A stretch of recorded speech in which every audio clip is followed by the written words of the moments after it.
살다 보면 누구나 한 번쯤은 무례한 사람을 만나게 됩니다.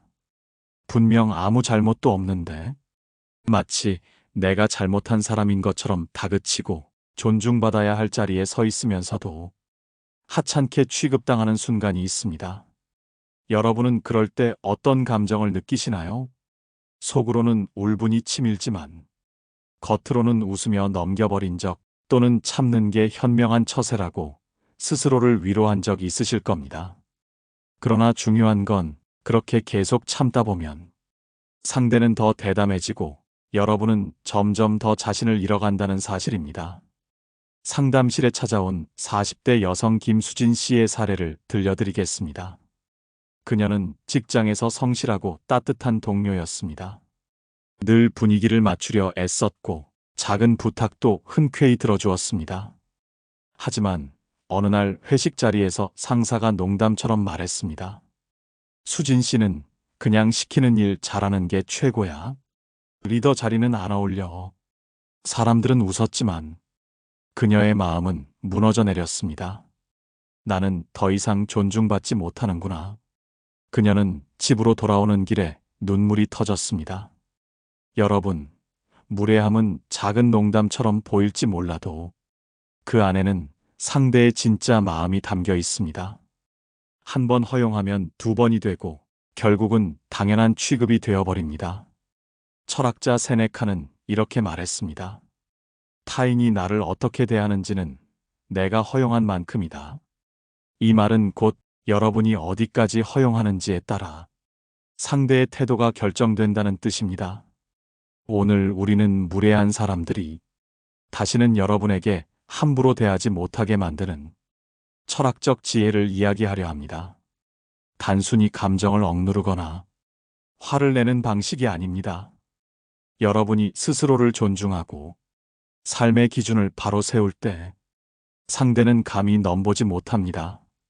이제부터 그 구체적인 방법과 사례를 통해 여러분의 인간관계를 단단히 지켜내는 법을 하나씩 나누어 보겠습니다. 김수진 씨의 사례는 결코 특별한 이야기가 아닙니다. 우리 주변에는 겉으로는 농담이나 가벼운 말처럼 포장하면서도 상대의 마음을 무너뜨리는 무례한 사람들이 있습니다. 비슷한 경험을 한 이정호 씨의 이야기를 들어보겠습니다. 정호 씨는 오랜 친구와 함께 작은 모임을 꾸려왔습니다. 서로를 믿는 관계라고 생각했기에 그는 늘 진심으로 대했고 힘들 때마다 친구에게 마음을 털어놓았습니다. 그러던 어느 날 그 친구가 모임 자리에서 웃으며 말했습니다. 정호는 원래 큰 결정을 못 내려. 그래서 늘 내 말을 따르는 거지. 주변 사람들은 웃었지만 정호 씨의 얼굴은 굳어졌습니다. 그 순간 그는 깨달았습니다. 나는 이 사람에게 진지하게 존중받은 적이 없었구나. 여러분도 이런 경험 있으실 겁니다. 겉으로는 웃는 얼굴, 하지만 그 말 속에는 무시와 경멸이 담겨 있는 순간 말입니다. 처음에는 농담처럼 들리지만 그 말은 마음에 깊은 흉터를 남깁니다. 무례한 사람은 의도적으로든 무의식적으로든 여러분의 자존심을 시험합니다. 그들이 진짜 원하는 건 여러분이 계속해서 낮은 자리에 머무르는 겁니다. 심리학자 브레네 브라운은 이렇게 말했습니다. 무례한 사람의 말은 종종 농담이나 솔직함의 탈을 쓴다.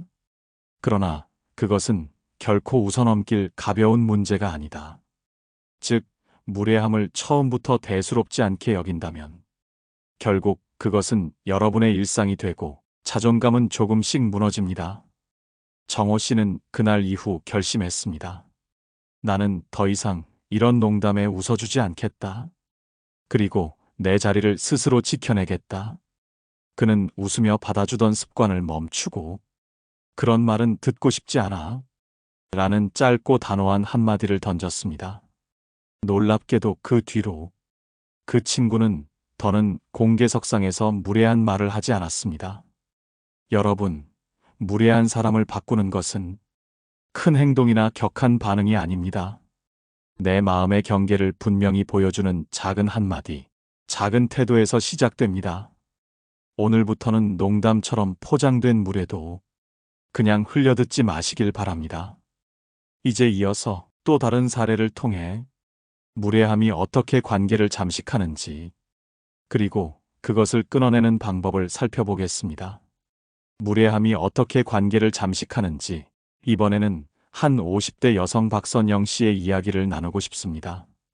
박선영 씨는 평생 친구라 믿었던 사람과 자주 연락하며 지냈습니다.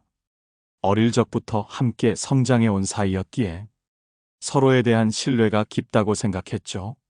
그런데 점점 이상한 점이 눈에 띄었습니다.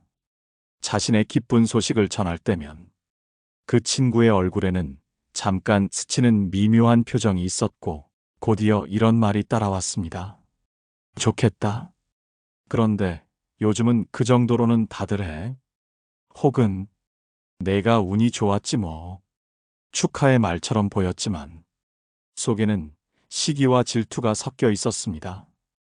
박선영 씨는 처음엔 대수롭지 않게 넘겼습니다. 이 정도는 그냥 친구끼리 할 수 있는 말이겠지. 하지만 시간이 갈수록 그 말은 그녀의 마음을 조금씩 갉아먹었습니다. 기쁜 일을 나누는 순간에도 왠지 모르게 죄책감이 들고 자신의 성취가 초라하게 느껴지는 겁니다. 결국 그녀는 깨달았습니다. 이 사람은 겉으로는 친구인 척하지만 내 마음을 무너뜨리는 말을 하고 있었구나. 여러분, 무례함은 이렇게 교묘하게 스며듭니다. 직설적인 욕설이나 큰 소리만이 무례가 아닙니다. 진심 없는 축하, 은근한 비교, 가볍게 던지는 비아냥 역시 상대의 자존심을 갉아먹는 무례입니다. 심리학자 에리히 프롬은 말했습니다. 사람은 진심 어린 존중이 없을 때 그 관계 속에서 서서히 병든다. 여러분이 늘 불편하고 작아지는 느낌이 든다면 그건 이미 무례의 신호입니다. 박선영 씨는 결국 결심했습니다. 기쁜 소식을 나눌 때 그 친구가 미묘한 반응을 보이자 미소를 지으며 이렇게 말했습니다. 내 성취를 축하해 줄 마음이 없다면 그냥 듣기만 해도 좋아. 짧지만 단호한 그 말에 그 친구는 잠시 멈칫했고, 그 후로는 더는 함부로 비아냥거리지 못했습니다. 여러분, 무례를 끊어내는 것은 큰 싸움이 아니라 작은 경계의 선언에서 시작됩니다. 무례가 스며드는 순간을 놓치지 마세요. 그 순간 여러분의 존엄을 지킬 수 있는 첫걸음을 내디딜 수 있습니다. 이제 이어서 철학자와 전문가의 시선으로 무례함을 근본적으로 끊어내는 지혜를 함께 살펴보겠습니다. 철학자들의 시선으로 무례함을 바라보면 우리가 왜 그토록 상처를 받는지, 그리고 어떻게 대응해야 하는지가 더 분명해집니다. 쇼펜하우어는 인간관계의 본질에 대해 이렇게 말했습니다. 사람은 본능적으로 자신을 드러내고 싶어 하지만 그 본성은 작은 말과 행동 속에서 이미 드러난다. 무례한 말은 단순한 실수가 아니라 그 사람의 마음속 깊은 곳을 드러내는 거울입니다. 따라서 여러분이 무례를 겪었을 때 그 순간을 농담이겠지 하고 넘기면 안 됩니다. 그건 바로 그 사람의 본성을 확인한 순간이기 때문입니다. 스피노자는 또 이런 말을 남겼습니다. 존중은 인간관계의 최소한의 도덕이다. 즉, 존중 없는 관계는 더는 관계라 할 수 없다는 뜻입니다. 여러분이 누군가와 함께 있을 때 자꾸만 스스로 작아지고 불편하다면 그건 이미 존중이 사라졌다는 증거입니다. 그리고 존중이 사라진 자리에 남는 건 무례와 경멸뿐입니다. 심리학적으로도 무례는 매우 큰 영향을 줍니다. 무례를 반복적으로 겪으면 자존감이 무너지고 내가 존중받을 만한 가치가 있는 사람인지 스스로 의심하게 됩니다. 이 과정은 자신도 모르게 무례를 더 쉽게 허용하는 악순환으로 이어집니다. 그러니 초기에 경계해야 합니다. 철학자 칸트는 이렇게 말했습니다. 인간을 수단이 아닌 목적으로 대하라. 여러분을 존중하지 않고 단지 이용하거나 자신의 우월감을 확인하기 위해 무례를 일삼는 사람은 여러분을 목적이 아닌 수단으로 대하는 겁니다. 그런 관계는 반드시 정리해야 합니다. 여러분이 무례함 앞에서 침묵하는 순간 상대는 그 침묵을 허락으로 받아들입니다. 따라서 단호하면서도 품격 있는 태도로 그런 말은 듣고 싶지 않습니다.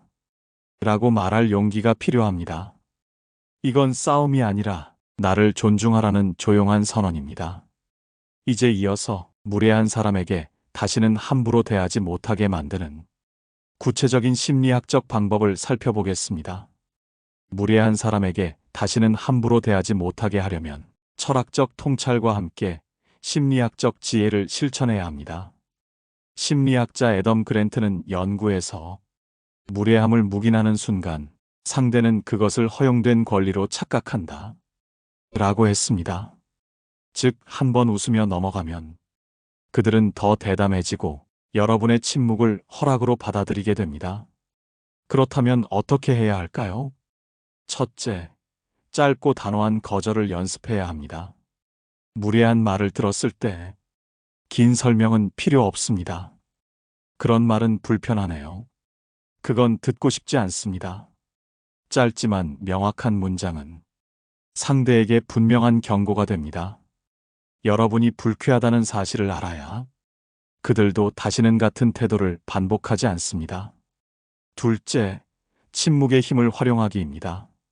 무례한 말을 들었을 때 억지로 웃어주거나 대꾸하지 마세요.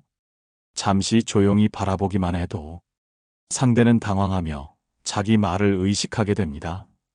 심리학에서는 이를 침묵의 경계라고 부릅니다. 말이 없는 순간이 때로는 가장 강력한 메시지가 됩니다. 셋째, 행동으로 선 긋기입니다. 무례한 사람과의 대화나 만남을 줄이고 필요 이상으로 가까이 하지 않는 것도 중요합니다. 관계에서 거리를 두는 것은 회피가 아니라 여러분을 보호하는 지혜입니다. 스토아 철학자 마르쿠스 아우렐리우스는 이렇게 말했습니다. 남이 무례하게 대한다고 해서 내가 그 무례를 내 안에 키울 필요는 없다. 즉, 상대의 태도에 휘둘리지 않고 내가 존중받을 만한 사람이라는 확신을 유지해야 합니다. 여러분의 내적 기준이 흔들리지 않을 때 상대는 더 이상 함부로 대할 수 없습니다. 무례한 사람을 바꾸는 건 결코 거친 대응이 아닙니다.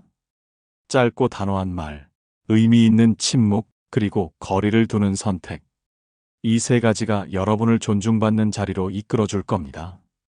이제 이어서 철학자들이 말한 무례에 휘둘리지 않는 마음가짐을 더 깊이 살펴보겠습니다.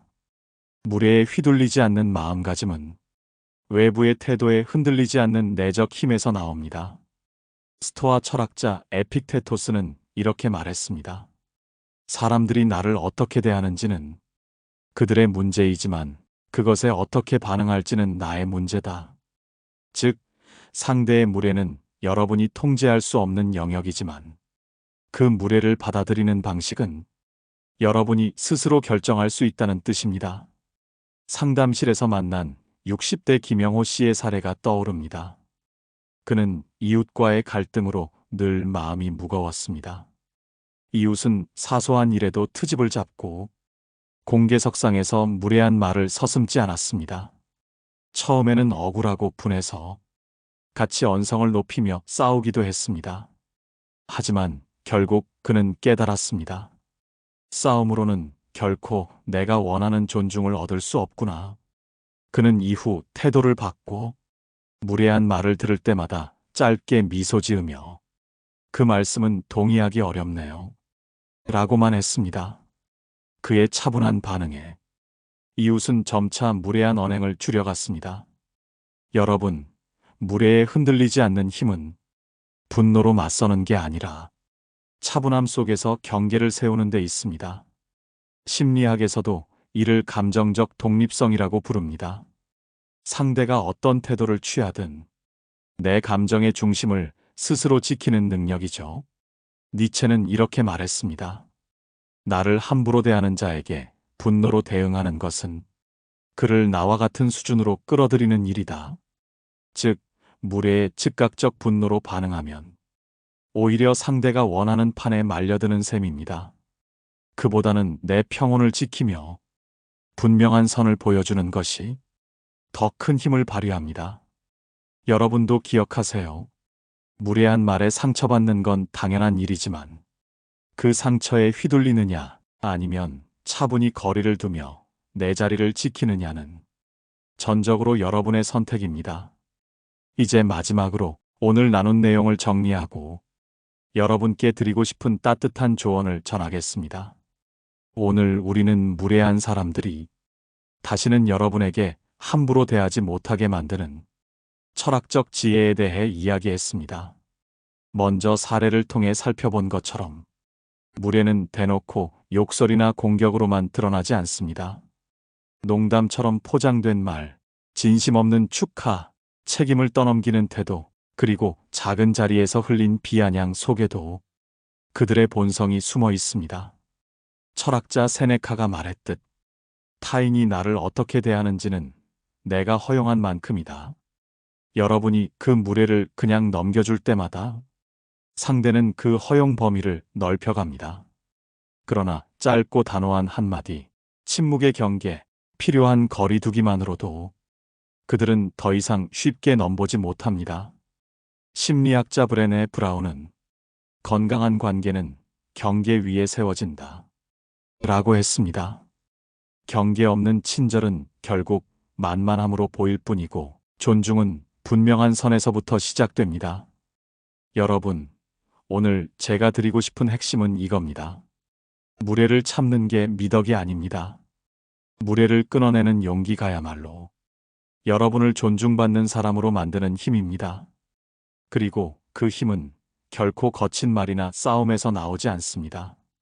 내가 나를 존중하는 태도에서 평온하지만 단호한 행동에서 시작됩니다. 혹시 지금 떠오르는 사람이 있나요? 여러분을 농담처럼 깎아내리거나 당연한 듯 무례를 저질렀던 사람 말입니다. 그렇다면 이제는 결심할 시간입니다. 그 무례 앞에서 경계를 세우고 여러분의 존엄을 지켜내세요. 여러분의 경험을 댓글로 나눠주시면 좋겠습니다. 무례를 어떻게 마주했고 어떤 지혜로 스스로를 지켜냈는지 그 이야기가 다른 분들에게 큰 힘과 위로가 될 겁니다. 끝까지 함께 해주셔서 감사합니다. 여러분이 오늘도 존중받고 평온한 하루를 살아가시길 진심으로 응원합니다. 깨달음의 광장이었습니다.